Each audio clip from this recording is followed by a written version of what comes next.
alors, la compagnie Pitre Rouge, c'est ça? C'est ça. Donc on sort de la pièce Le médecin malgré lui.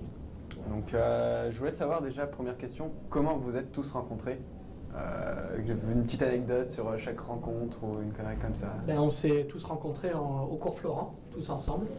Et c'est dans cette école où est née la pièce, en fait. Où on a monté la pièce, c'était... attends, je vais le prendre. Et c'est là où est née la pièce, c'est dans cette école. D'accord. Et où est née la pièce, en fait?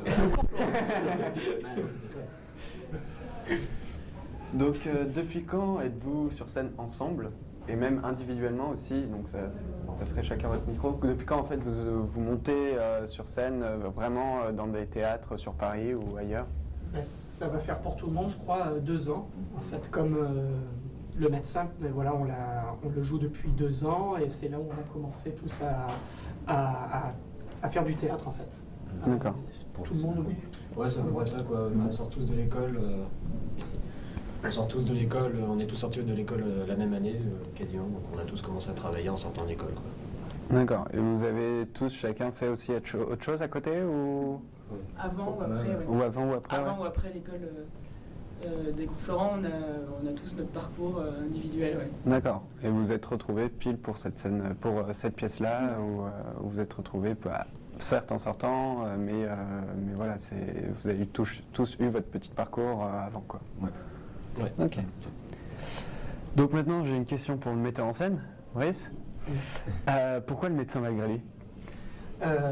En fait, c'est quand on avait travaillé donc, à l'école qui est le cours Florent, je le rappelle, on avait commencé à travailler avec un professeur là-bas et c'était sous forme de module. C'était un cours de 3 mois et on était avec certains comédiens de la troupe dans cette même classe et on a commencé à travailler la première scène du médecin malgré lui parce qu'il voulait qu'on travaille des classiques. Donc j'avais choisi la première scène du médecin avec Justine. Et ensuite, ce professeur, donc du coup, nous a poussé à monter un acte entier, donc l'acte 1, avec les autres comédiens de l'acte 1, du coup, et ça a très bien marché. Et donc là, j'ai pris la décision avec les autres de monter la suite. Et Ok. l'idée est venue de là, du coup. D'accord, donc c'est à la base un boulot pour les cours que tu as Voilà. transformé vraiment sur une scène, Voilà. sur cette pièce-là qui est finalement, on peut le dire, humoristique. Oui. Totalement. Il y a une scène qui, je pense, ça choque un peu tout le monde. La scène de la nounou, quand tu rentres, ça choque tout le monde. On fait, mais c'est qui ce personnage? Déjà, on présente que quelques minutes, quelques secondes après, donc on sait vraiment pas qui c'est.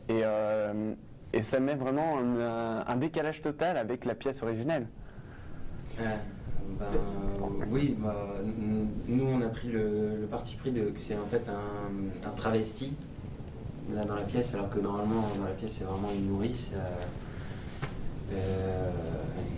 On a adapté la pièce certaines scènes pour.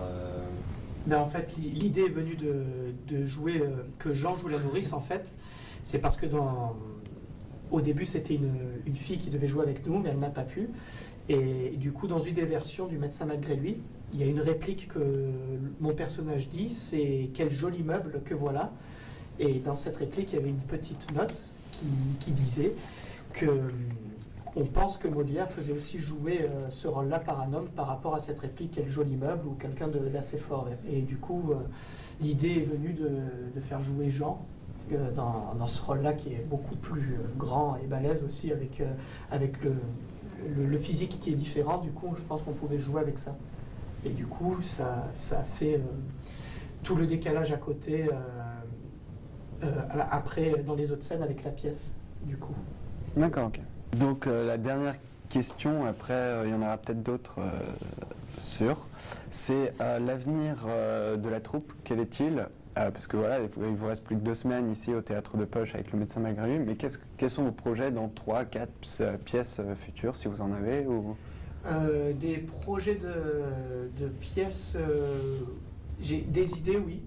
Après, pour l'instant, à monter, peut-être pas tout de suite. Ça, c'est la question encore que moi je me pose encore. J'en remonterai, mais là, pour l'instant, c'est des idées, donc c'est pas encore bien clarifié en fait.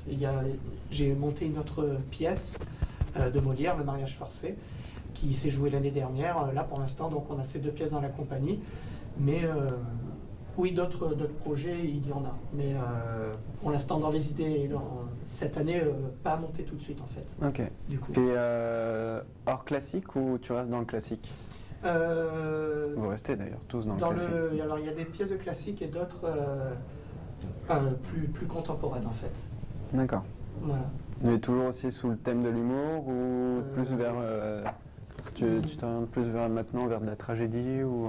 Il y a une pièce qui me plaît, contemporaine, qui est pas comique du tout, c'est un Horowitz, John a disparu, qui est une pièce contemporaine que j'aimerais bien monter, qui est différent, mais pas pour tout de suite en fait. Et après d'autres pièces de Molière, il y a Don Juan que j'aimerais bien monter, mais vu comme c'est un peu plus conséquent, je veux attendre d'avoir des idées, de ne pas y aller tout de suite. Et aussi du Pagnol. J'aimerais beaucoup monter du Marcel Pagnol en fait, que j'aime beaucoup. Ok, Ouais. très bien. Donc par exemple, quand là on vous voit dans une activité professionnelle, et il y a la question de la formation, et comment, pour ceux qui ne connaissent pas ce métier-là et qui voudraient le faire, au vu de votre parcours jusqu'à aujourd'hui, quelles sont les formations que vous recommandez, quelles sont les techniques que vous avez employées, leurs origines, déjà dans un premier temps? Les influences, comme dans le registre théâtral, il y a tellement de styles. Oui. Après, à recommander tous les styles, en fait, ça dépend des personnalités de chacun, je pense. Enfin, moi, je sais que quand je suis monté à Paris, je ne connaissais pas beaucoup d'alexandrin, tout ça, où ça me faisait un peu peur. Je m'orientais surtout vers du Molière, de la farce, que je connaissais qu'à l'école, mais que j'avais jamais travaillé. Et du coup, des professeurs, après, m'ont appris à aimer, quoi. Enfin, pas appris à aimer, m'ont fait aimer ces registres-là. Donc, je pense que tous les registres sont bons. Après, ça dépend des personnalités de chacun. D'autres se sentiront moins à l'aise et iront faire d'autres choses. Mais je pense que tous les registres sont bons. Pourquoi au début on n'aime pas le Molière, et une fois qu'on commence à s'y intéresser, on aime? Moi j'aimais bien Molière pour mon cas justement. Ouais. Mais après, peut-être d'autres aiment moins, peut-être parce que parce qu'on apprend ces pièces surtout à l'école, peut-être aussi, je sais pas, et à l'école on les voit d'une manière différente, et on les voit peut-être d'une manière très carrée, et on voit pas tout ce qu'on peut apporter en décalage ou avec les comédiens avec qui on travaille, ce qu'on peut y apporter quand on le lit à l'école, je pense. Après, en faisant les cours, on voit certaines choses d'autres comédiens et tout, et ça nous inspire en fait pour jouer ces pièces-là, quoi. Et de voir tout ce qu'on y peut apporter de drôle et de décalé. C'est vrai que vous avez un univers qui est homogène par rapport à la manière dont vous interprétez chacun des personnages. Et en musique, par exemple, il y a différents styles, donc il y a différentes écoles.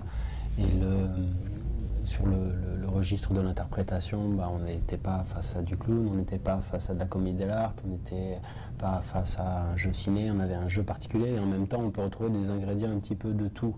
Donc vous, dans votre cursus, quels sont les différents outils que vous êtes amenés à apprendre, et s'il y en a, est-ce que parmi tous les outils que vous rencontrez lorsque vous êtes en train de prendre des savoir-faire, est-ce que vous avez évité certaines choses pour vous centrer sur d'autres? Est-ce que... Ouais, je pense que ça dépend un peu du parcours de chacun et des rencontres qu'on fait et tout ça, mais par exemple à l'école, on travaille beaucoup de registres différents en fonction des modules ou des profs ou tout simplement d'une envie de mise en scène, parce qu'on peut faire un peu ce qu'on veut avec n'importe quel texte. C'est simplement trouver des partis pris, un esprit général, et ensuite on fait du détail.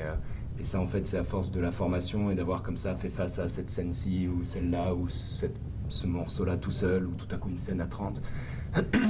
on a des réflexes bêtement, quoi, très très techniques de voix ou de placement ou des choses comme ça, quoi, qui sont en nous, quoi, qu'on a appris avec l'école, à travers tout ça. Et donc je pense que c'est vraiment cette question-là de choisir quels outils on utilise. C'est une fois qu'on est dans le projet et qu'on sait vers quoi on se dirige. Parce qu'en fait, en définitive, voilà, avec le texte par exemple du médecin malgré lui, on pourrait faire un truc très étiré, très tragique, très grand, ou alors un truc comme nous plutôt très dynamique et très rapide. Enfin, maintenant qu'on sait utiliser ça, évidemment, il faut garder une certaine cohérence quand on monte un projet, mais je crois que voilà, c'est des réflexes comme ça, à force d'avoir bossé beaucoup de choses différentes en fait, et d'avoir rencontré plein de gens différents. Puis l'approche que vous en avez faite plaît, puisque on constate que les spectateurs rient. Donc c'est déjà le principal, parce qu'ils n'ont pas eu envie de sortir. Pour réagir par rapport à ce que disait Arthur, je crois qu'au-delà du parcours et des techniques, etc., qu'on a pu apprendre, les codes qu'on retrouve dans le médecin, etc., c'est aussi dû au fait que tous dans la troupe, on a quand même le même humour. Ouais. On va dire on s'est que beaucoup on retrouvé regardait là-dessus. les mêmes films, quoi, chacun de notre côté, j'imagine. Ouais. On a tous les mêmes références. Donc ça, je crois que ça crée quelque chose qui se retrouve sur le plateau. Ouais, c'est des références de gags, de choses comme ça, et du coup le cinéma fait aussi partie, parce que c'est vrai que si on devait mettre le style d'interprétation, on le mettrait plutôt dans un style réaliste, de farce, et avec du burlesque et parfois des éléments comme des sketchs de clown, quoi, ou de certains exercices corporels. Par exemple, le premier numéro que tu fais, ça peut être typique de certains numéros, je sais pas de Lecoq, mais où c'est tout en corps, quoi. C'est-à-dire qu'il n'y a rien qui est écrit dans le Molière, mais c'est la libre proposition soit de l'acteur, soit du metteur en scène que de faire un numéro intenté, que ce soit un striptease après. Ouais. C'est ça, on part vraiment dans le débauché. Donc on part du ivrogne jusqu'au striptisme dans cette pièce. Oui, Ça oui. monte assez crescendo. Et c'est les inspirations aussi. Voilà. Moi, j'aime bien mettre beaucoup de corps surtout dans les farces. Moi, c'est quelque chose qui me parle. C'est quelque chose qui me plaisait beaucoup. Moi, j'adore par exemple là, Chaplin ou Keaton et tout le cinéma muet de cette époque. Moi, j'aime beaucoup et rajouter ça. Et après, avec toute l'équipe aussi avec des propositions et tout ça, c'est devenu ce que c'est en fait. Donc du coup, il y a beaucoup de propositions qui ne viennent pas de toi ou... Il y en a pas mal, il y en a certaines. Beaucoup plus que Il y ce en qu'il a. se dit. T'as placé 3 gags. Là, il y a de grandes. Ça a été un peu de tout le monde en fait. J'ai envie de dire, il y a certains trucs qui sont pas de moi dans les propositions de gags ou de. Enfin, tout le monde a proposé ses choses et on garde et on prend en fonction de ce qui marche. On change aussi pas mal de choses parce qu'on l'a joué pas mal de fois. On doit être à peut-être 140 fois. Oui, d'ailleurs, cette en pièce. 2 semaines, j'ai vu que ça avait énormément changé Oui. sur beaucoup de choses. Tu vois, oui, c'est vrai qu'on a Donc changé. donc c'est vrai que la pièce évolue, donc c'est toujours, je pense, un plaisir. Même, je pense, doit y en avoir qui doit revenir la voir et il se retrouve dans un spectacle qui est différent, quoi. Oui. Tu connais l'histoire globale, mais il y a beaucoup de gags qui ont changé, beaucoup de petits éléments qui changent et du coup, tu as l'impression de revivre une nouvelle pièce. Ouais. Bah, Et, merci. non, c'est vrai. C'est un beau compliment pour nous tous. Ouais. On peut peut-être faire circuler la sucette pour dire quel est, selon vous, le plus gros challenge qu'un comédien ou qu'une comédienne doivent accomplir sur scène, dans le fait d'aller sur scène et de jouer.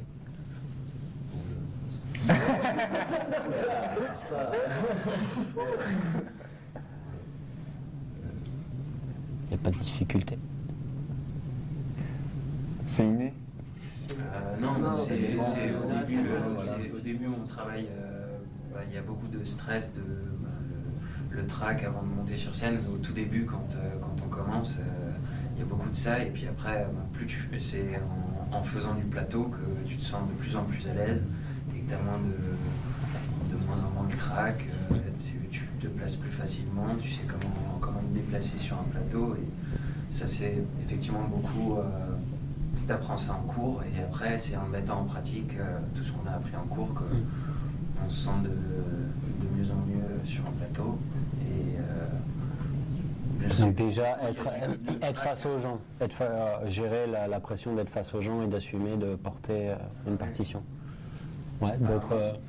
Pour ma part, je suis un très grand timide et je sais que le fait d'avoir fait du théâtre, ça m'a vachement aidé pour ça et je me sens vachement à l'aise sur un plateau et pas autant que je me sens pas autant à l'aise dans la vraie vie, on va dire, que sur le plateau.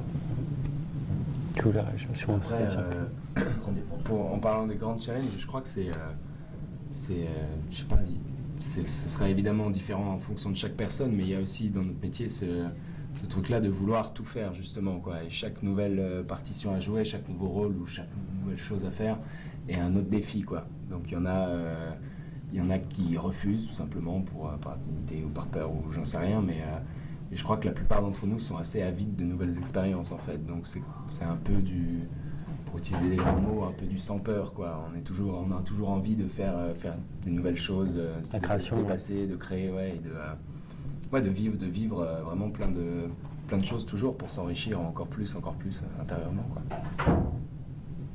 Plus grand challenge, d'autres choses que le track. Des grosses peurs ou des gros challenges. Enfin, selon vous, par exemple, si quelqu'un dit j'aimerais bien faire comédien la sortie, et c'est quoi qui est le plus dur, qu'est-ce qu'il faut, c'est quoi qui est...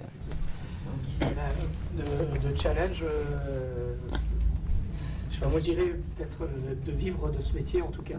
Le challenge, je pense que c'est ça. Après, en tant que comédien, peut-être il y a des trucs où certains registres où on est moins habile, mais ça c'est une personnalité de chacun. Voilà. Mais après, de challenge, moi pour l'instant je vois que celui-là, d'essayer de continuer à le faire par rapport on peut toujours continuer je pense, mais voilà, c'est de pouvoir en vivre déjà. Après je sais pas si je le sortirai directement aux jeunes. Pourquoi? Non, enfin, après ça dépend de... en même temps c'est pas une nouveauté, hein. Un comédien on sait que c'est un peu de la galère aussi, et donc quelque part c'est pas une nouveauté, mais de pas... Je sais pas pourquoi je n'en dirais pas, mais enfin... Parce que vous sortez d'une école qui est quand même connue et qui forme énormément de comédiens et de comédiennes. Et vous, ce soir, vous jouez. Bien sûr. Et peut-être que tout de suite, il y en a qui ne jouent pas. Pourquoi Pourquoi vous jouez? Parce qu'on est meilleur. Faut se modester, hein. C'est la chose. Mais après... Je crois que c'est qu'on a eu la chance de se rencontrer autour de ce spectacle qui a marché en plus, et du coup, on est resté soudés, quoi. Mais ça marchait pour qui? Pour le public. Enfin, ça marchait auprès du public, en tout cas, dans les petites salles, les propres qu'on a fait et tout ça. Mais oui, c'est sûr que c'est pas tout le monde qui sort du cours Florent avec du boulot. Nous, on a eu la chance d'avoir été réunis autour de ce projet et que ça ait continué, quoi. Mais il y en a plein tous les ans qui sortent, ou pas d'ailleurs. Mais après, ça a été l'envie et le travail aussi de faire... on sort tous avec la même envie de faire ce métier-là aussi.